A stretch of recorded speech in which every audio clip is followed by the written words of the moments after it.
जय श्री राम। नमस्ते, सत श्री अकाल, अस्सलाम वालेकुम, गुड मॉर्निंग। कैसे हैं आप दोस्तों? आप लोग, उम्मीद करता हूँ बड़े अच्छे होंगे, मज़ेदार होंगे। मज़ा आ रहा है वर्ल्ड कप 2024 देखने का।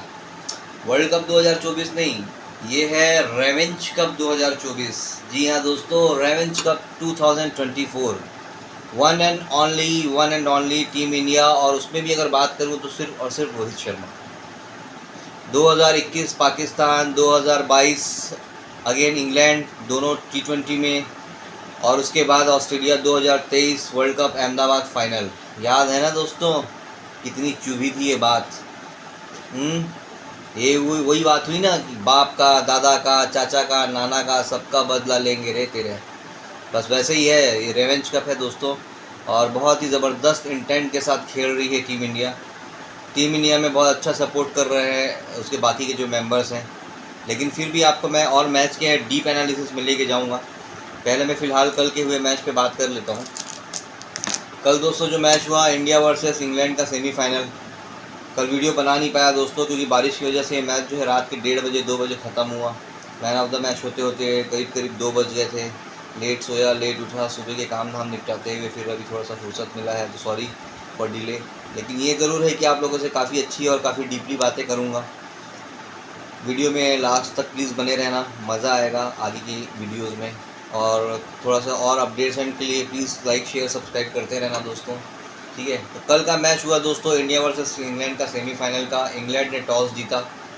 इंग्लैंड टॉस जीत के जो है पहले फील्डिंग का फैसला लिया, पहले बॉलिंग करेंगे करके। क्योंकि हर बार T20 में मोस्टली यही होता है कि आपको सेकंड बैटिंग में फ़ायदा ये होता है कि आपके पास एक रन टारगेट होता है और आपके पास में एक माइंडसेट आ जाता है सेकंड इनिंग में चेस करते हुए। और ऐसे एज़ पर कंपैरिजन देखेंगे तो इंडिया और इंग्लैंड की दोनों की साइड जो थी अप्रॉक्सीमेटली बराबर थी। दोनों की जो थी बैटिंग साइड थी। दोनों के पास जो बॉलर, एक तरीके से माने अगर जसप्रीत बुमराह को हटा दो इंडिया से, तो on an average he bowler थे। लेकिन इंग्लैंड इस बात को भूल गया कि इस बार कुलदीप यादव भी था, ये भी था। और इंग्लैंड ने ऐसी बहुत सारी बेसिक्स गलतियाँ की हैं। वो एक धड़ल्ले पे चले गए कि बस मतलब एक कि T20 है, टॉस जीते हैं तो बस रन चेस पे जाएंगे करके उसने बड़े हड़बड़ा के जो है फील्डिंग सेलेक्ट कर लिया था फर्स्ट में। लेकिन वो डिसीजन इसलिए गलत हुआ, वो पिच को रीड नहीं कर पाए। पहले कहूँगा कि पूरा जो टीम मैनेजमेंट की अगर मैं बात करूँ, अगर मैं पूरे टीम मैनेजमेंट की, इंग्लैंड की टीम मैनेजमेंट की बात करूँ, तो पिच को रीड नहीं कर पाए कि ये जो सरफेस जो है सेकंड इनिंग में रन चेस करने में बिल्कुल भी इसमें आसानी नहीं होगी। ये हुई एक पूरे ओवरऑल इंग्लैंड टीम के मैनेजमेंट की मतलब नाकाबिलियत। लेकिन अगर मैं मिड सेशन और जो in the session of cricket की बात करूँगा, तो वहाँ पर आप ये समझिए कि इंग्लैंड के बीच के सेशन की बात करूंगा तो वहाँ पर जॉस बटलर की कप्तानी बहुत ज़्यादा ही बेकार रही, बहुत ही वर्स्ट रही। वो वापस से पिच को रीड नहीं कर पाया, जहाँ पर कि ये पिच जो है स्पिनर को बहुत तरीके से सपोर्ट कर रही थी। बॉल जो है मतलब बहुत ज़्यादा लो रह रही थी, बॉल बहुत स्लो भी थी और बॉल बहुत लो भी थी। मतलब आप कई मूवमेंट्स में देखेंगे तो बॉल जो है घुटने तक भी नहीं आ रही थी। बॉल बहुत ज़्यादा लो रह रही थी, बॉल कहीं पर भी टर्न हो रही थी, असमतल उछाल था। मतलब फास्ट बॉलर्स के लिए तो ये था, लेकिन जो स्पिनर्स के लिए था तो ये मतलब पूरी तरीके से फ्रेंडली पिच थी। उसने देखा कि उसका एक part timer bowler Liam Livingstone जैसा बॉलर अगर इतना अच्छा वहाँ पर परफॉर्म कर रहा है, 4 ओवर में 24 रन दे रहा है, मतलब ऑन एन एवरेज पर बॉल पर रन के हिसाब से ही वो एवरेज था वो, ठीक है। उसको विकेट नहीं मिली। आदिल रशीद जो है उसकी बॉल बहुत ज़्यादा टर्न कर रही थी, उसके बावजूद भी उसने मोइन अली, जो कि लियम लिविंगस्टोन से कहीं ज़्यादा बॉलिंग करता है, उसको पूरे का पूरे 4 ओवर एक भी नहीं फेंकवाया।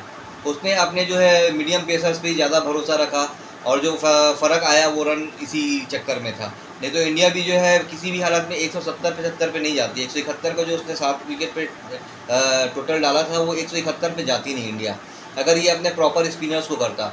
इसने स्पिनर्स पहले खिलाए ही कम, पेसर्स पे ज़्यादा गया सेकेंडरी। उसके बाद में जब उसको पिच का समझ में आया कि ये बहुत ज़्यादा स्पिन फ्रेंडली पिच है, उसके बाद भी मोइन अली जैसे बॉलर को एक ओवर क्या एक बॉल भी नहीं डलवाया।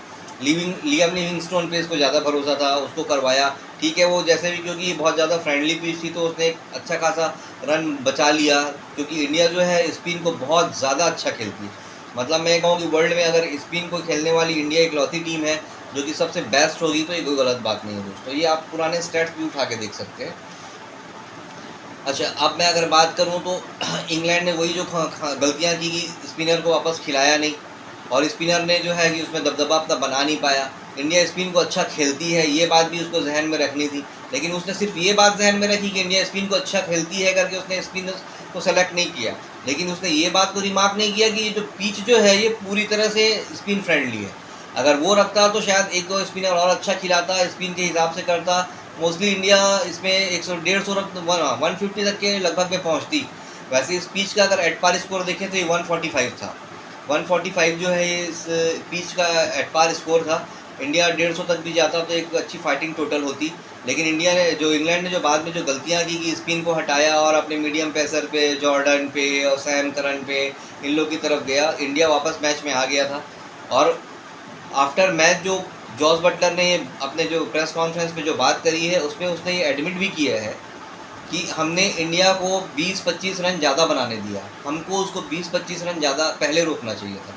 तो ये जो 20-25 रन का जो फ़र्क आया है, या कह लूँ चलो 150 से 171 के बीच में जो 21 रन का जो फ़र्क आया है, तो ये 21 रन का जो फ़र्क है ये इंग्लैंड को जो है मेंटली बहुत ज़्यादा प्रेशर कर गया। और 21 रन जो एक्स्ट्रा आया है, अगर मैं इसके डीप की बात करूँ तो इसमें जो आप देखेंगे कि जो जॉर्डन के ओवर में हार्दिक पांड्या ने 2 फ्लैट लगातार 6 मारे थे, 2 फ्लैट लगातार 6 मारे। तीसरे 6 मारने के चक्कर में वो फिर आउट हुआ। और लास्ट ओवर में जो अक्षर पटेल ने एक हाथ सिंगल हैंडेडली जो 6 मारा था वो बहुत ज़बरदस्त रहा। तो 18 रन का फ़र्क तो इन 3 सिक्सर से ही आ गया।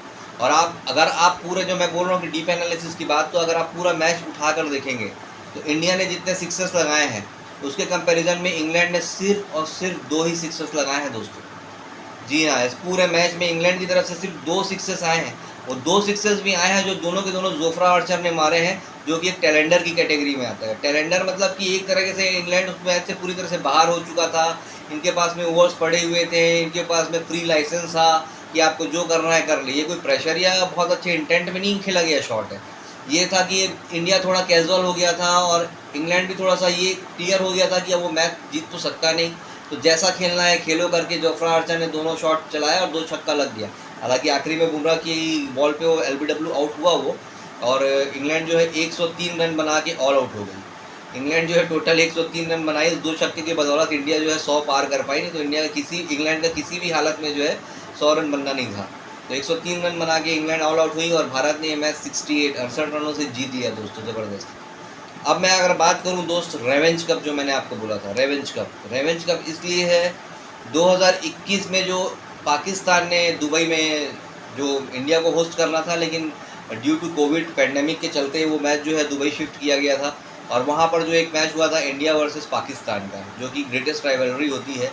तो पहली बार ICC मैच में, किसी भी ICC इवेंट में कह लो, तो पाकिस्तान ने इंडिया को हराया था। और हमारी किस्मत कुछ ज़्यादा ही ख़राब थी, या उनकी किस्मत कुछ बहुत ज़्यादा ही अच्छी थी कि पाकिस्तान ये मैच 10 के 10 विकेट से जीत गया। उसके बाद बहुत बातें हुई थी दोस्तों, बहुत बातें हुई थी। इंडिया ने वापस अपने आप को बैक किया, 2022 में फिर वापस से गए, लेकिन वहाँ पर जो है इंडिया जो है सेमीफाइनल तक पहुँच पाया और वहाँ पर जाके इंग्लैंड से हारा था। इंग्लैंड से भी हारा, फिर वही 10 विकेट से हारा था, फिर वही बातें हुई थी 10 के 10 विकेट से।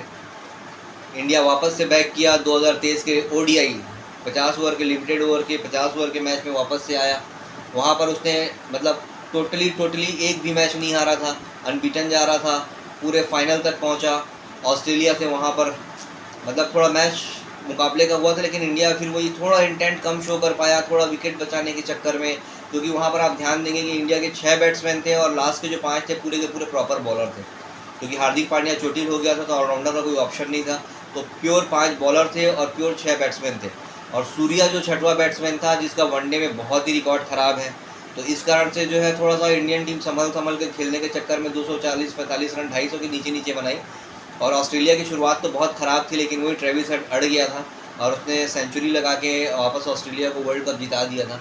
तो इंडिया को ये बात खली थी कि वो पूरा सेमीफाइनल तक अनबीटन था और फाइनल में जाके ऑस्ट्रेलिया से हार गया, जिसका की शुरुआत अच्छी नहीं थी। 2023 में ऑस्ट्रेलिया की शुरुआत अच्छी नहीं थी, वो पहला मैच इंडिया से हारी थी और बीच के भी मैचेस हार गई थी। अफगानिस्तान वाला मैच भी ऑलमोस्ट वो हार ही गई थी। ये वो मैक्सवेल जो लंगड़ाते मतलब कह लो कि मतलब कोई है नहीं, कोई मूवी की स्क्रिप्ट लिखी थी जैसे वो पारी चली है, जिसमें डबल सेंचुरी बना गया। कुछ 5 या 6 विकेट 50 रन पे गिर गए थे ऑस्ट्रेलिया के, और उसके बाद वो आके कहाँ से 200 रन बना गया, 201 रन की नाबाद पारी खेल गया था मैक्सवेल। तो बड़ा विचित्र सा, मतलब अफगानिस्तान भी बेचारा सेमीफाइनल से पार हुआ और उसके चक्कर में वो फाइनल में आई ऑस्ट्रेलिया, और हम भी हार गए थे दोस्तों। तो ये कुछ कहानियाँ चली थी पिछले 2-3 सालों में। लेकिन ये जो वर्ल्ड कप है दोस्तों 2024 का, इसलिए मैंने अपने जो पोस्टर में भी यही नाम रखा है कि ये जो है रेवेंज कप है। 2021 का बदला पाकिस्तान को हरा के, 2022 का बदला अभी सेमीफाइनल में इंग्लैंड को हरा के। 2022 में सेमीफाइनल में इंग्लैंड ने हमको बाहर किया, 2024 में सेमीफाइनल में ही हमने इंग्लैंड को बाहर किया है। अब रहा 2023 के वर्ल्ड कप के फाइनल की बात, तो ये तो पिछला मैच आपने देखा ही है दोस्तों ऑस्ट्रेलिया का, कितने मतलब, अब थोड़ा गाली गलौज मेरे को मना है वीडियो में इसलिए नहीं दे रहा हूँ, तो थोड़े से 2 गालियाँ अपने मन से जोड़ लेना और लगा लेना। तो आपने देखा है कि किस तरह से ऑस्ट्रेलिया को धोया है। 92 रन की वो पारी जो थी, वो पारी कहीं पे भी form, inform, not form, pressure, ये सब से हट के खेल रही है इंडिया। इन सब चीज़ों से फारिग होकर खेल रही है इंडिया। कोई दबाव नहीं, कोई सोचना नहीं, समझना नहीं, सबका एक रोल है। एक मारेगा, दूसरा रुकेगा, ये पहला जाएगा, दूसरा मारेगा, तीसरा आएगा, बस इसी तरह से सिनेरियो बनता जा रहा है दोस्तों। अब अगर मैं बात करूँ इंडियन टीम की थोड़ी सी कमी की, तो सबको पता है विराट कोहली किसी भी मैच में चल नहीं पाया है। विराट कोहली का नहीं चलने का कारण जो बेसिक है कि 2 चीज़ें हैं दोस्तों की, अभी वो बहुत ज़्यादा ओवर एग्रेसिव हो रहा है। पिचेस वैसी है नहीं। शुरू में न्यूयॉर्क की पिचेस तो आप लोगों ने देखी है कि वहाँ पर तो 150 रन बनाना ही बहुत बड़ी बात थी। तो वहाँ तो भूल गई है कि वहाँ पे कोई बहुत बड़ा इंटेंट शो होता है, वो तो प्योर बैट्समैन है। चलो वहाँ पर उसके बाद जब से हम यहाँ पर वेस्ट इंडीज़ में आए हैं, वेस्ट इंडीज़ में भी देखेंगे तो यहाँ पर भी जो पिचेस जो है, कहीं पे बॉलिंग पिचेस है, कहीं पे कुछ भी, लेकिन कोई भी पिच ऐसा पाटा पिच नहीं कि जहाँ पर आप जाके ताबड़तोड़ पारी खेले, एक्सेप्ट टू सेंट लूसिया वाला वही मैच जहाँ पर इंडिया और ऑस्ट्रेलिया का हुआ था, 200+ रन बनाई थी इंडिया। वो मैच, वो पिच थी जो पूरी पाटा थी, लेकिन पर अनफॉर्चुनेटली वहाँ पे भी विराट कोहली चल नहीं पाया, 0 पे आउट हो गया था।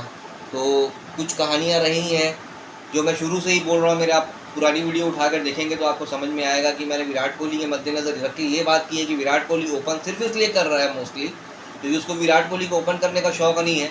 शायद यहाँ पर मैं कहूँगा कि ये जो राहुल द्रविड़ है या उनका जो भी थिंक टैंक है इंडिया का, ये शिवम दुबे को जो बीच में खिलाने का जो शौक़ पाल रखे हैं ना, और मैं पहले से शुरू से बोल रहा हूँ कि शिवम दुबे जो है बड़े मैच का प्लेयर नहीं है। वो एक ऐसा अड़ियल और घटिया और आलती घोड़ा है जिसको सिर्फ और सिर्फ MS धोनी जैसा जॉकी ही हाँक सकता है और किसी के बस की बात नहीं है। लगातार उसने वर्ल्ड कप में स्टार्ट से उसको मौका मिला है। इवन वो जो वार्म अप मैचेस थे बांग्लादेश के खिलाफ वो भी खेला है, लेकिन उसके बाद भी कहीं से कहीं तक उस आदमी ने अपना इंटेंट शो नहीं किया।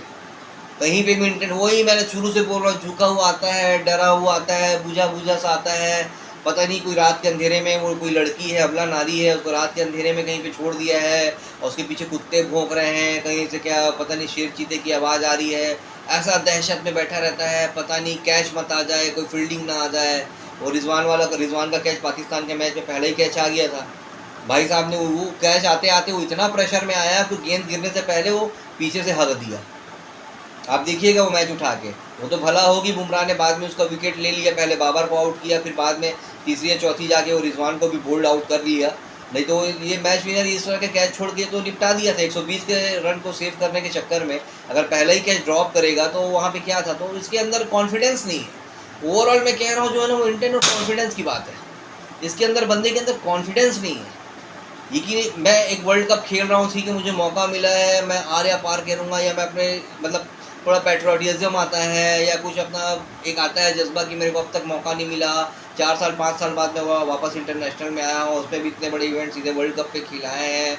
उस पर भी अगर और सोचे आदमी तो यशस्वी जायसवाल को ड्रॉप तो हुआ क्योंकि इसको मिडिल ऑर्डर में डालना था, तो ओपनर कोई नहीं था इंडिया के पास, तो इंडिया में ओपनर के लिए ज़बरदस्ती विराट कोहली के डाले।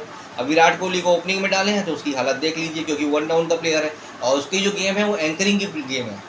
उसकी जो गेम है दोस्तों वो एंकरिंग की गेम है। वो लास्ट के ओवर में जाके फिर वो अपनी गेम सुधारता है, जिसके लिए उसको वापस प्रॉपर सेटिंग मतलब प्रॉपर पिच में सेटल होना पड़ता है। प्रॉपर पिच में सेटल होता है, पिच को रीड करता है, कुछ रनिंग बनाता है, कुछ रनर बॉल खेलता है, कभी कभी उसके मतलब लो एवरेज चला जाता है, 120 के ऑन एंड स्ट्राइक खेलता है वो। जब वो 20 एक बॉल खेल लेता है तब उसकी स्ट्राइक रेट जाती है 140 पे, और जब वो 25 से 30 बॉल खेल लेता है तब वो और एंड तक जाता है गेम, तब जाकर उसकी जो स्ट्राइक रेट आती है लगभग वो 160 170 की आती है दोस्तों, मतलब 160 165 की आती है, 170 भी नहीं पहुंचती वो स्ट्राइक रेट। लेकिन ये सारा जो सब जो खिचड़ी पक रखी है सिर्फ मिडिल ऑर्डर में शिवम दुबे को घुसाने के लिए। भाई इसको हटा दो, बार बार बोल रहा हूँ कि बड़े मैच का प्लेयर नहीं है। ये खेल सकता है एशियन बॉलर्स को, ये खेल सकता है एसोसिएट बाहर की टीमों को, ये साउथ अफ्रीका की स्पिन, ये ऑस्ट्रेलिया की बॉलिंग लाइन, ये और इंग्लैंड की बॉलिंग लाइन, न्यूजीलैंड तो गनीमत हो न्यूजीलैंड बाहर हो गई, न्यूजीलैंड बाहर हो गई, नहीं तो ये न्यूजीलैंड के ये बंदा है कि न्यूजीलैंड जैसी टीमों के सामने खड़ा होगा। उसके मिशेल सेंटनर, हाँ ये एडम जैम्पा, इंग्लैंड के आदिल रशीद को इसको भेज देते, ये खेल पाता? ये लियम लिविंगस्टोन को खेलने लायक नहीं है। ये अफगानिस्तान में भी आदिल रशीद या नूर अहमद को भेज दो, ये नहीं खेल पाएगा। ये मार सकता है वो आपके बांग्लादेश के एक आध बॉलर है ना, मेहदी हसन और इशाद हुसैन, उस पर भी ले दे के मतलब 2-3 ओवर खेले तो शायद एक आध छक्के लगा ले जो उसने लगाया है। आप इसका यूएसए के खिलाफ मैच देख लीजिए, 31 रन बनाया है 35 गेंदों में। T20 में इसका जो है 90 के एवरेज से रन बनाया है इसने, जो इसकी एक बड़ी पारी बोलूँ तो, ठीक है। ऑस्ट्रेलिया के खिलाफ एक अच्छी एंकरिंग मिली, एक अच्छा स्टार्ट मिला तो इसकी बात ढक गई। ये हमेशा बंदा छुप छुपा के ही आगे बढ़ा हुआ है पूरे वर्ल्ड कप में। मतलब ये पूरा वर्ल्ड कप अगर आप देखें तो इंडिया ने 9 प्लेयर्स के साथ में खेला है। पूरा वर्ल्ड कप जो है इंडिया 9 प्लेयर्स के साथ में खेला है। विराट कोहली का फिर भी फील्डिंग में साथ है, इसका तो फील्डिंग में भी साथ नहीं है। आप पूरी फील्डिंग में याद कर लीजिए, एक पाकिस्तान के खिलाफ जो कैच छोड़ा था उसके बाद ये बंदा कहीं पे फील्डिंग करता भी दिखता है, पता नहीं ये कहाँ खड़ा होता है। पर अब तो यही मनाते हैं कि अच्छा इसके पास ना कैच जाए ना फील्डिंग जाए। मुझे तो रत्ती भर भरोसा नहीं है। रिंकू सिंह जैसा प्लेयर बाहर बैठा हुआ है, मैं उसको डग आउट में स्टेडियम में मैच देखता हूँ भाई, मेरे तो खून खौल जाता है। संजू सैमसन एक मैच बेचारा फ्लॉप हुआ, बाहर कर दिए। ये 7-8 मैच खेले जा रहा है, पता नहीं कौन से वरदान लेके आया है, किसकी पर्ची लेके आया है भाई। ये भगवान मालिक है इस आदमी का, समझ में नहीं आता। खैर दोस्तों, मैं वापस से आपको लाता हूँ रेवेंज कप में। रेवेंज कप का मज़ा दोस्तों ये मैं आपको बता के करता हूँ। रेवेंज कप का जो कहानी था दोस्तों, ये पाकिस्तान से स्टार्ट हुआ था 2024 में।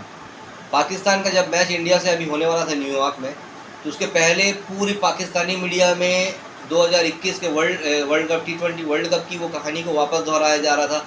150 for 0, 152 for 0, 152 for 0। जी हाँ, उसमें पाकिस्तान ने 152 रन बनाए थे चेस करते हुए 0 विकेट पे। पाकिस्तान वो मैच 10 विकेट से जीता था। विराट कोहली की कप्तानी थी, उसके बाद विराट कोहली की कप्तानी भी इस वर्ल्ड कप के बाद में चली गई थी। तो पाकिस्तानी मीडिया पूरे टाइम इसी चीज़ को हाईलाइट करता रहा, 152 for 0, 152 for 0, India remember 152 for 0। World cup में क्या हुआ, 120 का भी रन वो लोग चेज़ नहीं कर पाए। 5 या 6 रन से पाकिस्तान ये मैच हार गई। पहला बदला। दूसरा बदला जब ऑस्ट्रेलिया आई सुपर 8 के लिए, उसका जब टाका फंस गया अफगानिस्तान से हार के चक्कर में, तो पैट कमिंस का ये बयान, मैं आपको 2 बयान बता रहा हूँ पैट कमिंस के। पैट कमिंस का एक बयान था जो 2023 वर्ल्ड कप अहमदाबाद में हुआ था, उसके पहले उसने ये बयान दिया था कि 1 लाख दर्शकों को एक साथ चुप कराने में बहुत मज़ा आएगा। ऑस्ट्रेलिया वो मैच जीत गया था। पैट कमिंस की ये जो लाइन थी ये बहुत हाईलाइटेड की गई थी। अभी जब 2024 का वर्ल्ड कप चालू हो रहा था T20 का, उसके पहले पैट कमिंस से सारे कप्तानों से, और मतलब ऑलमोस्ट कप्तान नहीं तो किसी न किसी एक बड़े प्लेयर से, हर टीम के एक बड़े प्लेयर से एक क्वेश्चन किया गया था कि सेमीफाइनल की 4 टीमें कौन सी होंगी। ऑस्ट्रेलिया की तरफ से पैट कमिंस को बुला के सवाल किया गया था, यही सवाल कि सेमीफाइनल में आप किन 4 टीमों को देख रहे हैं। सारे टीम के प्लेयर्स ने कोई भी अपने हिसाब से 4 टीमें रखी। ऑब्वियस सी बात है कि अपने देश को वो प्रायोरिटी देंगे, तो उन्होंने भी रखी। तो उसी तरह से ऑस्ट्रेलिया के पैट कमिंस को भी बुला के यही पूछा गया, तो सारी टीमों के प्लेयर्स ने अब 4 टीमें बताई। सारी टीमों के प्लेयर्स ने ये किया कि 4 टीमें बताई, अपने देश को जोड़ा, बाकी 3 अदर टीमें बताई। पैट कमिंस से जब ये सवाल किया गया कि सेमीफाइनल में 4 टीमें कौन होंगी, तो पैट कमिंस का कहना था कि फर्स्ट ऑस्ट्रेलिया। तो सामने वाले ने पूछा तो सर रेस्ट ऑफ अदर्स, वो बाकी की 3 टीमें कौन सी होंगी। पैट कमिंस का जवाब ये था दोस्तों, यही मार्क करने वाली बात है कि पैट कमिंस का जवाब ये था, वी डोंट केयर। सर वो आपसे एक सिंपल सा सवाल किया है कि सेमीफाइनल की 4 टीमें कौन सी होंगी। आपने एक ऑस्ट्रेलिया रखा, बढ़िया बात है, आप ऑस्ट्रेलिया से खेलते हैं, आपने उसको रिप्रेजेंट कर, आपने उसका नाम लिया। हम भी अपने देश का नाम लेते, आपने भी लिया, ठीक है, तो बाकी टीमें बता दो। अगर आप इस क्वेश्चन, आपको पता है कि ये क्वेश्चन किया जाएगा और आप उसका आंसर देने के लिए आए हैं, तो आप उसका आंसर लेके आइए या बता दीजिए। कोई भी 3 नाम ले दीजिए, कोई भी 3 अच्छी टीमों का नाम ले दीजिए, बड़ी टीमों का नाम ले दीजिए। वहाँ पर ये आप अपने आप को अपना ईगो शो कर रहा है कि हमें फ़र्क नहीं पड़ता। सर फ़र्क तो किसी को भी कुछ नहीं पड़ता, वो तो जब मैदान में आएगी बारी तब उस हिसाब से मैच एनालिसिस किया जाएगा और सारा हम टीमों के हिसाब से देखेंगे, करेंगे, सब होगा। वो आप भी करोगे। ऐसा नहीं है कि आपको इतना भी फ़र्क नहीं पड़ेगा कि आप बैठ गए हो। अगर इतना भी फ़र्क नहीं पड़ता तो शायद अफगानिस्तान के पहले आप जो है आयरलैंड वगैरह से भी हार जाते हो, ठीक है ना। तो इतना फ़र्क तो पड़ना चाहिए था, जो नहीं फ़र्क पड़ा तो अफगानिस्तान से आपका हाल हुआ। लेकिन मैं इसका जो ईगो बता रहा था आपको कि पैट कमिंस का ये बयान था कि वी डोंट केयर, कि 3 टीमें जो भी हो हमें फ़र्क नहीं पड़ता है। ये पैट कमिंस का बयान था, जो कि फ़िलहाल T20 में कैप्टन नहीं है। इस बार T20 में कैप्टन का मिच मार्श है। अफगानिस्तान से जब मैच हारी ऑस्ट्रेलिया, और जब मिच मार्श से पोस्ट मैचेस बात की गई, अफगानिस्तान वाले पोस्ट मैच में बात की गई कि सर आप तो अफगानिस्तान से मैच हार गए, अब आपके पास सुपर 8 में जाने के लिए एक ही रास्ता है, जो कि इंडिया को हराना है, और इंडिया जो है एक मतलब बिगर अपोनेंट है आपका, तो आप क्या सोचते हैं। तो इसमें यहाँ पर मिच मार्श ने भी ऐसा ही कुछ बेतुका सा और मतलब वो ईगोइस्टिक बयान दिया था। मिच मार्श ने कहा था हमें पता है कि हमें सुपर 8 में जाने के लिए अगला मैच जीतना ही होगा, और हमारा अपोनेंट जो है वो इंडिया है। तो उसके बाद उसने एक लाइन कही थी कि जब हमें ये सब पता है तो हमें सुपर 8 में क्वालिफाई करने के लिए इंडिया को हराने से बेहतर टीम नहीं मिल सकती। मतलब इंडिया को वो शायद माइंड गेम खेल रहा था या डोमिनेट कर रहा था या उसका अपना ईगो था। मैं तो कहता हूँ ये ऑस्ट्रेलियन माइंड गेम खेलते हैं, लेकिन मैं अभी आऊँगा इनके माइंड गेम पे भी आऊँगा। अभी लगे रहो दोस्तों, बने रहो, अभी बहुत मज़ा आएगा। अब इनको लगा कि ये माइंड गेम खेल रहे हैं या अपना ईगो दिखा रहे हैं, ठीक है। इसने कहा कि हमको इंडिया से अच्छी टीम नहीं मिलेगी हरा के आगे जाने के लिए। तो बाकी बातें जो इसने नहीं कही, जो मैं आपको बता देता हूँ कि पहले भी हराए हैं, अभी 2023 में, अभी 6 महीना पहले ही जो वर्ल्ड कप फाइनल में हरा के आए थे। तो ऐसी सब बातें ये सब अपने दिमाग में रखा हुआ था। तो इसने इसी ईगो में आके ये बात कर दी कि हमको इंडिया को हरा के आगे जाने से बेहतर टीम नहीं मिल सकती। लेकिन बाद में यही हुआ कि इंडिया ने इसको अच्छे से धो दिया। इंडिया ने जब इसको अच्छे से रगड़ दिया, सब कर दिया, तो ऑस्ट्रेलिया के जितने एक्स प्लेयर हैं, चाहे आप माइकल क्लार्क का नाम सुन लीजिए, चाहे आप रिकी पॉन्टिंग का बात कर लीजिए, और इस बीच में ज़बरदस्ती के वो बिन बुलाए बाराती मिस्टर माइकल वॉन, जिस पे मैं अभी आगे आऊँगा, जो कि इंग्लैंड के एक्स प्लेयर हैं, उनका ऑस्ट्रेलिया से कोई नाता नहीं है, वो भी इस पर कूदे थे। खैर मैं ऑस्ट्रेलियंस की बात करता हूँ, तो माइकल क्लार्क ने भी यही बात कही थी कि इंडिया हमेशा से हारता आया है बड़े मैचेस, और ऑस्ट्रेलिया के सामने वो नहीं चल पाता है। तो ये हमारे लिए बहुत ईजी होगा कि हम इंडिया को हरा के अपने सुपर 8 में क्लियरली क्वालिफाई कर जाएंगे। ये माइकल क्लार्क का बयान था। रिकी पॉन्टिंग का बयान ये आया था कि इंडिया जो है बड़े मैच में अपना माइंडसेट प्रॉपर रख नहीं पाता है। बड़े मैच में जो जीतने के लिए जो एक आपके पास स्किल होनी चाहिए, आपके पास प्लेयर होने चाहिए, ये सब तो होना चाहिए, लेकिन एक बड़ा माइंडसेट भी होना चाहिए। उसने माइंडसेट के हवाले से ये बात की थी कि एक बड़ा माइंडसेट भी आपके पास, मतलब अगर आप मतलब उसका कहना ये था कि अगर आपको चैंपियन बनना है तो आपको ट्रीट भी चैंपियंस की तरह से करना पड़ेगा। तो वो ट्रीटमेंट का जो माइंडसेट होता है वो इंडिया डिलीवर नहीं कर पाता। ये रिकी पॉन्टिंग का बयान आया था। लेकिन हुआ यही कि जब इंडिया ऑस्ट्रेलिया को हरा दी, और ऑस्ट्रेलिया इस सुपर 8 में 90% उस समय बाहर हो चुकी थी। इनका अब जो दारोमदार था वो था अफगानिस्तान और बांग्लादेश के मैच में, जो कि बांग्लादेश ने हार के मतलब लास्ट तक वो ले गई मैच को। लिटन दास लास्ट तक खड़ा हुआ था, और अफगानिस्तान जो है इस मैच में मतलब लास्ट विकेट तक भी अगर आप जाएँ तो ये मैच जो है 50-50 में बना हुआ था। उसमें भी बारिश हुई थी और कुछ डकवर्थ लुईस मेथड के चक्कर में मैच ओवर्स कटाए गए थे। ऐसे ही कुछ रन बहुत कम बनाए थे अफगानिस्तान ने, फिर ओवर्स कटने के चक्कर में रन्स और कम हो गए थे, तो मैच जो है फंसते गया। लेकिन ओवरऑल जाके अफगानिस्तान ये मैच जीत गया। अगर ऑस्ट्रेलिया ये मैच जीत जाता इंडिया से, तो अफगानिस्तान को ये मैच रन रेट के साथ जीतना पड़ता। तो ये एडवांटेज अफगानिस्तान को था कि रन रेट का कोई चक्कर नहीं रहा, सिर्फ और सिर्फ उसको मैच जीतना था। तो अफगानिस्तान ये मैच जीत गया, और ऑस्ट्रेलिया और बांग्लादेश दोनों साथ साथ बाहर हो गए। बांग्लादेश तो डायरेक्टली बाहर हुआ और ऑस्ट्रेलिया जो है इनडायरेक्टली बाहर हो गया। उसमें गुलबदीन नायब वाला छोटा सा एक किस्सा हुआ था, वो बहुत छोटा सा किस्सा था, ये मैच में होते रहता है दोस्तों, कोई बहुत बड़ी बात नहीं थी। लेकिन ऑस्ट्रेलियन मीडिया इतनी जोर रोई है, इतनी जोर चिल्लाई है, मतलब वो पागलों की तरह से वो सारा का सारा, मतलब सारे एक्स प्लेयर, सारे करंट प्लेयर ट्विटर, इंस्टा और जहाँ नहीं जहाँ जैसे नहीं जा पा रहे वैसा पोस्ट डाल रहे हैं। उसकी पूरी की पूरी जो वहाँ का जो एक सबसे बड़ा अखबार है द डॉन करके, वहाँ का ऑस्ट्रेलिया मीडिया का सबसे बड़ा एक अखबार है द डॉन करके, वहाँ पर भी छिपा था, वहाँ पर भी लिखा हुआ था कि इंडिया ने अफ़गानिस्तान को सपोर्ट किया है यहाँ पर जीतने के लिए, अफ़गानिस्तान ने चीटिंग की है, गुलबदीन नायब ने क्रैम्प होने का झूठा नाटक किया है, आईसीसी को इस पर मार्केबल होना चाहिए, ये होना चाहिए, ये होना चाहिए। भाई ऑस्ट्रेलिया में तुम कौन हो पता है? सैंड पेपर भिजवाऊँ? सैंड पेपर की कमी हो गई है ऑस्ट्रेलिया में। ये ऑस्ट्रेलिया वही दो है दोस्तों जिसके दो प्लेयर, एक जो स्टीवन स्मिथ है जो कि अभी फ़िलहाल T20 में नहीं खेल रहा है बट इंटरनेशनल करंट प्लेयर है, सेकेंडरी डेविड वार्नर जो कि अभी T20 वर्ल्ड कप भी खेल रहा है, ये दोनों पे बॉल टेम्परिंग का आरोप लगा था। ये वो चीटर टीम है ऑस्ट्रेलिया।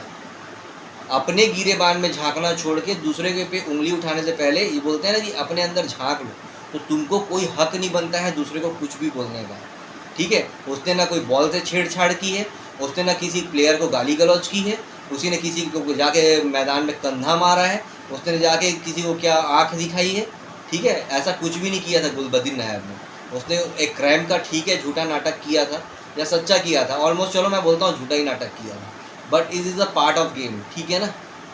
वो क्रैम्प का अगर नाटक अगर गलत है और आईसीसी को इस पर कोई एक्शन लेना है ना, तो मोहम्मद रिजवान जो 2023 श्रीलंका वर्ल्ड कप में श्रीलंका के खिलाफ वर्ल्ड कप में सेंचुरी मारा था और श्रीलंका मैच में 350 रन लगभग बनाने के बाद भी हार गई थी, उस पूरे मैच में जब पाकिस्तान चेस कर रही थी उसकी भी हालत बहुत ख़राब थी, स्टार्ट नहीं था, रिजवान ने सेंचुरी बनाई थी, लेकिन उस पूरे सेंचुरी के दौरान वो लंगड़ाया है जिसमें 50 बार कम से कम वो क्राइम का नाटक किया है दोस्तों, कम से कम में 50 बार क्राइम का नाटक किया है उसने। और मस्त मज़े की बात ये है कि उस श्रीलंका और पाकिस्तान के 2023 ओडीआई वर्ल्ड कप के पोस्ट मैच में उसने ये एडमिट भी किया कि मैं वहाँ पर क्रैम्प होने का नाटक कर रहा था ताकि श्रीलंकन बॉलर ये सोचे कि इसके पैर में चोट लगी है और ये गेंद को मेरे पैर पे डाले कि मेरा फुटवर्क अच्छा नहीं आएगा, और मैं उस पैर पे आई गेंदों पे ही रन बनाता चला गया और पाकिस्तान वो मैच जीत गया है। तो वो पूरा का पूरा स्टेटमेंट उठा के तो पूरी पाकिस्तान को, चलो ठीक है, मोहम्मद रिजवान को ही बैन कर देना चाहिए, जो कि 2023 भी आईसीसी का ही इवेंट था, आज भी आईसीसी का ही इवेंट चल रहा है, तो वहाँ पे तो पूरा तरह से एडमिट किए हैं मोहम्मद रिजवान, ठीक है। तो क्यों आईसीसी ने कोई उसमें एक्शन नहीं लिया? अगर वहाँ पर एक्शन नहीं लिया तो यहाँ पर तो आपके पास कोई प्रूफ भी नहीं है कि गुलबदीन नायब को वाकई में क्रैम्प आया था कि वो नाटक कर रहा था। तो ये सब कोई बात नहीं है। आप सैंड पेपर से बॉल घसने वाले, आप वो बॉल के वो धागे निकालने वाले, आप वो स्लेजिंग करने वाले, आपको लगता है कि सिर्फ जीतने का हक है आपको है, ठीक है, आपका अपना एक किलर इंस्टिंक्ट है, लेकिन अगर आपके किलर इंस्टिंक्ट को अगर कोई ओवरथ्रो कर रहा है, अगर कोई उसको ओवर पास कर रहा है, तो आपको बर्दाश्त करना पड़ेगा। अपनी ही आदत आपको डालनी पड़ेगी, आपको सोचना पड़ेगा जो आप दूसरों के साथ करते हो तो आपको खुद के साथ वो कैसा एहसास हो रहा है, इसकी आदत आपको डालनी पड़ेगी ऑस्ट्रेलियंस। और अब डाल लो, इस वर्ल्ड कप में डाली है, आगे भी डाल लो, आगे बात करूँगा वर्ल्ड कप के बाद भी, ठीक है। अब दोस्तों ये जो इंडिया और इंग्लैंड का मैच हुआ, इसके बीच इसके प्री मैच में जो मैंने नाम लिया था कि मिस्टर माइकल वॉन की, मैं उसकी आगे बात करूंगा। ये मिस्टर माइकल वॉन जो है ना सर, ये मैं बता दूं कि ऐसे अगर मैं आपको सच अच्छे में बताऊं, अच्छे शब्दों में बताऊं, तो ये है इंग्लैंड के एक्स प्लेयर, एक्स कैप्टन भी रहे हुए हैं माइकल वॉन। इनका खुद का ज़्यादा कोई अच्छा स्टैट्स नहीं है, चलो ठीक है, उस समय इंग्लैंड में कहीं से ऊपर से कोई बारिश हुई और कृपा बरसी, ये कैप्टन बन गए, क्योंकि ये तो खुद प्लेयर भी अच्छे नहीं थे, ठीक है। अब ये इनके पास कोई काम वाम बचा नहीं है और इनकी बहुत पुरानी आदत है। ये तो ठीक है, वर्ल्ड कप चल रहा है और इंडिया वर्सेस इंग्लैंड का मैच होने वाला है, सेमीफाइनल मैच है, तो उसमें उसने एक पोस्ट डाला, ये तो एक अलग बात हुई। लेकिन ये माइकल वॉन एक ऐसा, क्या बोलूँ, बरसाती मेढक है, ये एक बरसाती मेढक है, और इसकी बरसात तब होती है जब ऑलमोस्ट इंडिया का मैच होता है। अच्छा, ये जरूरी नहीं कि इंडिया का मैच इंग्लैंड के साथ होता है, इंडिया का मैच किसी के साथ भी होता है, ये बिना बुलाए बराती जैसे कूद पड़ते हैं, ठीक है। तो इसलिए बोल रहा हूँ कि इसकी बरसात तब होती है जब इंडिया का मैच होता है, तो ये आते हैं और इसका बहुत अच्छा स्टाइल है, एक बहुत अच्छा स्टाइल है, निगेटिव स्टाइल है। ये कोई भी इंडिया के मैच के पहले आता है और बोलता है कि ऐसा ऐसा होगा, वैसा वैसा होगा, और इंडिया ये मैच हार जाएगा, ठीक है। चाहे वो बायलैटरल सीरीज चल रही हो जिसमें इंग्लैंड है ही नहीं दूर दूर तक, चाहे न्यूजीलैंड से हो, चाहे वो पाकिस्तान से हो, चाहे ऑस्ट्रेलिया से हो, ये निकल आता है और ये बोलता है कि इंडिया ये मैच हार जाएगी, इसमें ऐसा ऐसा होगा, फलाना होगा, ढिमाका होगा और इंडिया मैच हार जाएगी। होता ही है कि इंडिया वो मैच जीत जाती है, ये गायब हो जाता है। फिर ये कब आता है? जब इंडिया का नेक्स्ट मैच होने वाला होता है, ये फिर आता है और फिर ऐसे ही बोलता है कि उसमें तो ऐसा हो गया, इस बार ऐसा होगा, वैसा होगा, वैसा होगा, वैसा होगा, ओवरऑल इंडिया मैच हार जाएगी। इंडिया फिर मैच जीत जाती है, फिर ये गायब हो जाता है। अब यही सिलसिला चलते रहता है। अब देखो मैच है, इंडिया तो कोई ना कोई मैच हारेगी। जो भी मैच इंडिया हारती है वहाँ पर ये वापस आता है, वहाँ पर ये पोस्ट मैच आता है। नहीं तो हमेशा ये प्री मैच में ही बात करता है, पोस्ट मैच में गायब हो जाता है।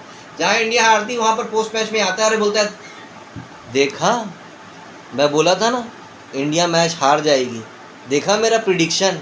तो भाई ये वो निगेटिव बंदा है। तो अब जो इंग्लैंड के साथ इनका मैच होने वाला था तो इसने वन लाइनर ट्वीट किया था, वन लाइनर इसने ट्वीट किया था। मैं आप लोगों को दोस्तों, क्योंकि मेरी हिंदी ऑडियंस है तो मैं बता देता हूँ हिंदी में। इसने वन लाइनर एक इंडिया पे कमेंट किया था कि इंडिया को 2022 T20 वर्ल्ड कप का सेमीफाइनल याद है, और क्या आपको भी।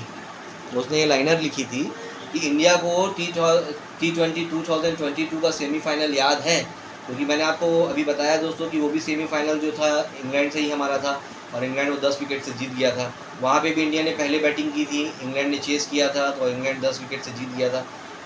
कल के मैचेस में भी यही हुआ कि इंडिया पहले बैटिंग करी, लेकिन फ़र्क जो था पिचेस का था। इस बार अगर कहूँ तो सबसे बड़ा वो इंटेंट का था।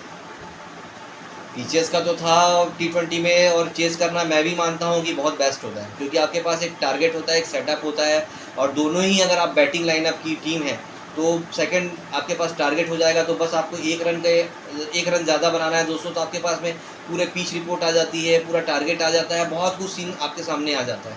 हालांकि इंग्लैंड ने जो गलतियां की मैं आपको बता चुका हूं कि पिच पहले एनालिसिस नहीं कर पाई, स्पिनर्स खिलाए नहीं, स्पिनर्स खिलाए तो उसने यूज़ ही नहीं किया। मोइन अली को बैठा के रखा रहा, चार ओवर उसके आराम से निकलवा सकता था उसके, बहुत मतलब ये अगर 4 ओवर निकलवाता तो कहीं ना कहीं वो 15-20 रन का फ़र्क पड़ता ही पड़ता है। जो इंडिया ने अपने पेसर्स को मार के जो ओवर कवर किया है, तो ये 15-20 रन का फ़र्क पड़ता ही पड़ता है, जो कि पोस्ट मैच में स्टेटमेंट दिया ही है जॉस बटलर ने। गलती जॉस बटलर की है तो अब उसका कुछ बनता नहीं है कि बोलना। पहले वो पिच रीड की, इसमें पूरी मैनेजमेंट होती है, चलो ठीक है पिच रीड वहाँ पर गलती हुई। तो जब मैच के दौरान अगर आपको समझ में आ रहा है कि पिच ऐसे हरकत कर रही है, गेंद नीचे रह रही है, लो भी हो रही है, स्लो भी हो रही है, तो अपने वहाँ पर आप पार्ट टाइमर स्पिनर से करवा सकते हैं, लियम लिविंगस्टोन से। और अपने लगभग जो एबो द पार्ट टाइमर स्पिनर है, जो कि आदिल रशीद और मोइन अली की बहुत अच्छी जोड़ी रही है, कंसिस्टेंटली जोड़ी रही है स्पिन डिपार्टमेंट में थ्रू टू इंग्लैंड, तो उसको आपने 4 में से 4 गेंदें भी नहीं फेंक पाई, तो गलती आप ही की, आप कैप्टन है तो गलती आप ही की। तो ये सब बातें थी। अब जैसे दोस्तों की इंडिया मैच जीत गई है, तो माइकल वान की जो बात चल रही थी कि उसने एक जो मैच वन लाइनर एक जो कमेंट डाला था कि आपको याद है 2022 का T20 सेमीफाइनल अगेंस्ट इंग्लैंड, और क्या आप मतलब सबसे बोला था कि आपको भी याद है, इंडिया को तो याद है कि नहीं है, तो आपको भी याद है कि नहीं, उसने ये कहा था। तो अब जो इंग्लैंड मैच हार गई है, तो अब करीब में इंग्लैंड को मैच हारे में लगभग में 15 घंटे हो चुके हैं, पता नहीं है उनका। ठीक है दोस्तों, ये वापस आएगा, माइकल वान वापस आएगा दोस्तों। ये आएगा कल फाइनल के पहले वापस आएगा, और ये आके साउथ अफ्रीका को सपोर्ट करेगा। ठीक है, तो इसका कोई और आएगा, ये बताया ना दोस्तों, ये बरसाती में ढक है। क्योंकि मैंने आपको इस बार शेयर किया क्योंकि इंग्लैंड का ये एक्स फॉर्मर कैप्टन रहा हुआ है। ठीक है, तो और एक्स प्लेयर भी रहा हुआ है, काफ़ी दिन क्रिकेट भी खेला है, और लास्ट में मतलब किसी क्या कोई खुदा मेहरबान हो गया और एक गधा पहलवान हो गया वाली किस्मत से कैप्टन भी बन गया था। ये तो प्लेयर भी डिज़र्व नहीं करता, ये पता नहीं कैसे कैप्टन बन गया था। हालांकि आजकल ये हमारे पॉलिटिक्स में, अगर इंडियन पॉलिटिक्स की बात की जाए तो एक है दिग्विजय सिंह, भोपाल MP भोपाल के मिनिस्टर हैं, और ये इनको एक शौक़ है कि जब पूरा देश शांत बैठा हुआ है तो आके छुरी छोड़ देते हैं, कोई ऐसी गंदी सी बात करेंगे इनको मालूम है कि एक ऐसी गंदी सी बात करो जिसमें सबको बुरा लगे। एक होती है ना निगेटिव पब्लिसिटी, एक MBA का फंडा है निगेटिव पब्लिसिटी। तो ये निगेटिव पब्लिसिटी के लोग बादशाह हैं। अच्छा, इनकी दुकानें चलती भी इसलिए हैं कि लोग निगेटिव्स को सुनते हैं, उस पर रिएक्ट करते हैं, उस पर गाली देने ही जाते हैं। या बुरा भला कहने जाते हैं, लेकिन जाते हैं तो इनको ओवरऑल पब्लिसिटी मिल जाती है। ये नहीं, इनको ये फ़र्क नहीं पड़ता कि कोई इनकी गाली दे रहा है, कोई इनकी माँ बहन धर रहा है, कोई फ़र्क नहीं पड़ता है, बेशरम लोग हैं। तो हमारे इंडियन पॉलिटिक्स के दिग्विजय सिंह, और अगर मैं ओवरऑल क्रिकेट की बात करूँ तो ये मिस्टर माइकल वॉन। तो अगर दिग्विजय सिंह को नहीं जानते होंगे और तो उनके कुछ फालतू के ट्वीट्स पढ़ने होंगे तो गूगल में सर्च कर लीजिएगा। एमपी के मिनिस्टर हैं, कांग्रेस के नेता हैं। कांग्रेसियों, सॉरी यार, मैं अगर आपको बुरा लग रहा होगा तो भाई मैं बुरा बोलना नहीं चाह रहा हूँ, और फिर भी आपको बुरा लग रहा होगा तो लगा लो भाई, लगा लो। मैं किसी पार्टी का नहीं हूँ, ना मैं बीजेपी का हूँ, ना कांग्रेस का हूँ, ना मैं किसी का नहीं हूँ। आई एम प्योर देशभक्त, ठीक है। और मेरी बात अगर अदरवाइज़ ले रही होगी, मैं तो फिर भी बोल रहा हूँ कि मैं दे नहीं रहा हूँ, और फिर भी आपको लेनी होगी तो ले लेना, ले लेना, ले लेना। खैर दोस्तों, अब all the best, India turn to final. Finally India team will be turn to the final. India versus South Africa, Barbados में मैच है। मैं पिच के हवाले से बता दूं तो पिच एवरेज है। यहाँ पर इंडिया वर्सेस अफगानिस्तान का मैच हुआ था और लगभग 160 का एट पार स्कोर है। कंडीशंस को देखते हुए, चूँकि ये दोनों टीम ऐसी है, हाँ, जैसे इंडिया और इंग्लैंड में था कि दोनों टीम चाहती कि चेस करना, क्योंकि दोनों बैटिंग साइड थी। साउथ अफ्रीका के साथ में मसला ये है कि दोस्तों, अगर साउथ अफ्रीका टॉस जीती तो वो बिंदास बैटिंग लेगी। ये बात आप लोग नोट करके रखिए। अगर साउथ अफ्रीका कल का मैच के पहले का टॉस जीतती है तो वो बिंदास पहले बैटिंग लेगी, क्योंकि वो उसको भी बैटिंग करना पसंद है, और उसको भी जो है, उनके बॉलर्स भी अच्छे हैं। और सबसे बड़ी साउथ अफ्रीका की सबसे बड़ी ताकत मैं बोलूँ तो वो है उसकी फील्डिंग। अमेजिंग फील्डिंग है दोस्तों, अमेजिंग फील्डिंग साइड है। तो वो टारगेट को जो है डिफेंड करना पसंद करती है। 2023 के वनडे वर्ल्ड कप में भी आप लोग देख लेंगे तो वो जितनी बार भी आपके लीग मैचेस उठा के देख लीजिए, उसने जितनी बार भी फर्स्ट बैटिंग की है, 325, 350, वहाँ मतलब भरमार रन लगाए थे, भरमार रन, मतलब किसी को नहीं छोड़ा था। ना ऑस्ट्रेलिया, ना इंग्लैंड, ना किसी को, मतलब जो आया सबको फोड़ा है। जहाँ जहाँ पर ऑस्ट्रेलिया ने, सॉरी, साउथ अफ्रीका ने पहले बैटिंग की है, 2023 वनडे वर्ल्ड कप की बात कर रहा हूँ। और यहाँ पर भी आप देख लेंगे कि अभी जो उसका क्विंटन डिकॉक है, ज़बरदस्त फॉर्म में है। क्विंटन डिकॉक उसका ज़बरदस्त फॉर्म में है। लास्ट के 2 मैचेस तो मतलब अफ़गानिस्तान वाला छोड़ दूँ, अफ़गानिस्तान के पहले जो दो मैचेस हैं, जो बड़े मैचेस थे इसके, दोनों मैच क्विंटन डिकॉक ने ही निकाल के दिए हैं, और दोनों में ही वो मैन ऑफ द मैच रहा है। Opener single handedly, Reeza Hendricks चल नहीं पा रहा था। अफगानिस्तान के खिलाफ वो 59 रन का टारगेट चेस करना था, और टूचूर करके मार्करम के साथ बना लिया, तो उसके फॉर्म का कोई गारंटी नहीं है। पर इनका अगर मैं बड़े प्लेयर की बात करूं तो डिकॉक बड़ा प्लेयर है ही, और सबसे बड़ी दिक्कत की बात है कि वो बहुत ज़बरदस्त फॉर्म में है। मार्करम ऑन एन एवरेज है, फंस सकता है। क्लासेन स्पिन को उतना अच्छा नहीं खेल पा रहा है। मिलर जो है स्विंगी है। मिलर का स्विंगी ऐसा है कि मिलर का अगर दिन रहा तो वो कुछ कर लेगा या बहुत कुछ कर लेगा, अदरवाइज़ नहीं है। साउथ अफ्रीका का अगर मैं बोलूँ कि अगर साउथ अफ्रीका पहले बैटिंग करती है, टॉस जीत के अगर पहले बैटिंग करती है, तो इंडियन टीम को डिकॉक को फंसाना बहुत ज़रूरी हो जाएगा, कि डिकॉक को अगर फंसा लिए तो ये बैकफुट पे आ जाएगी। साउथ अफ्रीका डिफेंसिव मोड में चली जाएगी दोस्तों, ये तय है। और वो जो 160 का एट पार स्कोर है, ये लगभग 140-145 तक, अगर जिस तरह से इंडिया की बॉलिंग भी चल रही है, तो ये 140 के अप्रॉक्सीमेटली जाके रुक जाएगी, जो कि इंडिया के लिए ईज़िली, मतलब थोड़ा देखिए, ईज़ी तो कुछ भी नहीं होता है दोस्तों, और फाइनल वो भी खेल रही, तो मैं कुछ भी चीज़ को ईज़ी तो नहीं कहूँगा, पर फिर भी कि मतलब किसी और चीज़ से तो ये बहुत अच्छा हो जाएगा, थोड़ा ईज़ी चेजेबल होगा। तो और अगर इंडिया फर्स्ट बैटिंग करती है, दोस्तों, रोहित शर्मा का फॉर्म बहुत शानदार है, इंटेंट ज़बरदस्त आ रही है, लेकिन क्या होता है ना दोस्तों कि कभी आपको ना प्लान बी लेके चलना पड़ता है।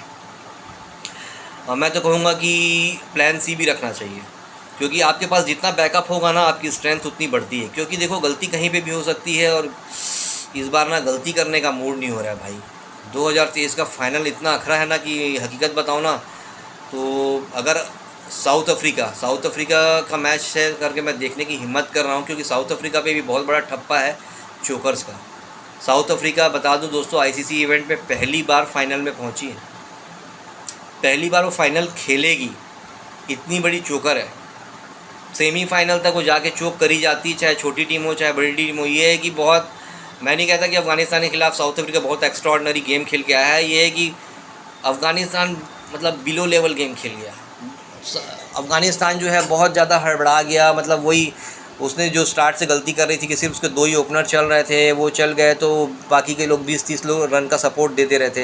अफ़गानिस्तान की बैटिंग ने यही अंदाज़ लगा लीजिए कि उसके दोनों ओपनर्स ने मिलकर 500 रन्स बनाए हैं पूरे मैचेस में T20 वर्ल्ड कप के पूरे मैचेस में उनके दोनों ओपनर्स ने 500+ रन बनाए हैं और बाकी की सारी टीम मिल के 100 रन्स बनाई हैं। ज़मीन आसमान का क्या कहूँ कि मतलब पाताल और आसमान का फ़र्क है ये, ठीक है। अब साउथ अफ्रीका की बात करूँ तो साउथ अफ्रीका पे भी यही चोकर्स का ठप्पा है। ये भी कोई एक्स्ट्राऑर्डिनरी खेल के नहीं आई हैं। उसके कई मैचेस आप उठा के देखेंगे तो सब जो है, मैं अगर शुद्ध भाषा में बात करूँ तो लट्ट पट्ट में जीते हैं। मतलब बस 19-20 के लगभग से जीते हैं। इंग्लैंड वाला मैच भी ये लास्ट में फुल टॉस, रबाडा आ रहा है फुल टॉस, नोरकिया आ रहा है फुल टॉस, बाटमैन खेल रहा था वो आया फुल टॉस। मतलब इंग्लैंड ऐसा लग रहा था कि वो बोल रहे थे इंग्लैंड तुम जीत जाओ, इंग्लैंड तुम जीत जाओ, इंग्लैंड तुम जीत जाओ। इधर से इंग्लैंड से हैरी ब्रूक और लियाम लिविंगस्टोन लगे पड़े थे। लेकिन वो गनीमत है कि वो लास्ट में आके वो जैसे तैसे ये करके और थोड़ा सा स्लो पिच होने के कारण स्पिन को मदद मिल गई और वो केशव महाराज भी आगे कोई बहुत अच्छी बॉलिंग नहीं किया। हालांकि वही बैट्समैन थोड़ा हड़बड़ाए और जाके कैचेस आउट, मतलब 1-2 विकेट ही बस बची थी। इंग्लैंड की भी शुरू की 4-5 विकेट जल्दी गिर गई थी। तो और बस वो ले दे के वो जैसे तैसे करके जो मैच साउथ अफ्रीका को कम से कम 30 से 40 रन से जीतना था वो जाके 10-12 रन से और मतलब जी को अल्हर करके 19वें ओवर में जाके जीती है। तो साउथ अफ्रीका कोई बहुत अच्छा जीत लेके नहीं आई। अनबीटेबल इंडिया भी है, अनबीटेबल साउथ अफ्रीका भी है। लेकिन इंडिया जो है एक मतलब इंटेंट के साथ आगे आई है और साउथ अफ्रीका कहूँ तो किस्मत के। पर दोस्तों हम तो यही दुआ करेंगे कि इस बार जो है किस्मत उसका साथ ना दें, ठीक है। किस्मत साथ ना दे भाई, तू इस बार सेमीफाइनल से फाइनल पहुंच गया है, तेरे लिए ये अचीवमेंट है। अफ़गानिस्तान जो है लीग मैचेस से सुपर 8 से होते हुए सेमीफाइनल पहुंच गया है, उसके लिए ये अच्छी अचीवमेंट है, ठीक है। तो भाई इस बार वर्ल्ड कप ले जाने दे, ठीक है। अभी ये चैम्पियंस ट्रॉफी होने वाली है 2025 में पाकिस्तान में। हमारा मन हुआ तो जाएंगे, नहीं हुआ तो नहीं जाएंगे। हमको ये वर्ल्ड कप दे दो, हम नहीं जाएंगे। हम चैम्पियंस ट्रॉफी जो है ना, हम बोलेंगे जाओ खेल लो, हमको पाकिस्तान नहीं जाना है। भाई साउथ अफ्रीका तू तब जीत जाना, ठीक है, प्लीज़, हाँ ठीक है। अब इस बार फाइनल पहुंच गया ना, इस बार जीत जाना, ठीक है। तो दोस्तों all the best team India.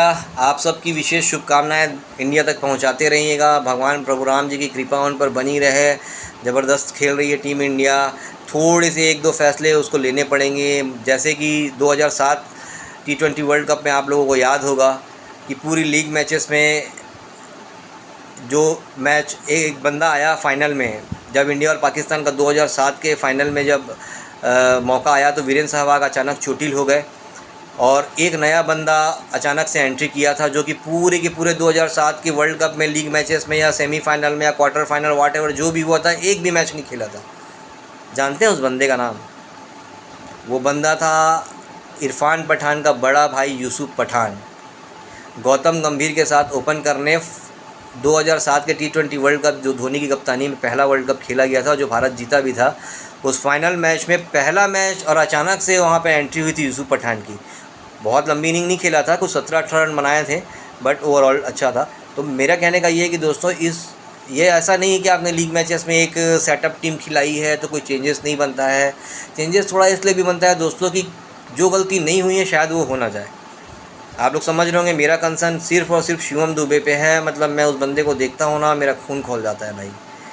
मतलब कि क्या मैं बोलूँ, छोड़ो, फिर मैं बोलूँगा तो लोग बोलेंगे कि बोलता है। तो चलो दोस्तों, आप लोग वीडियो में बने रहना, मज़ा आएगा, क्योंकि मैं थोड़ा सा वीडियोस कम लाता हूँ दोस्तों, इसलिए बहुत सारी बातें एक साथ कर जाता हूँ। अच्छा लगता है आप लोगों से बातें करना, ठीक है। टीम इंडिया के लिए यही है दोस्तों। अरे कहाँ पड़े हो चक्कर में, कोई नहीं है टक्कर में। बुर्रा, बाय बाय।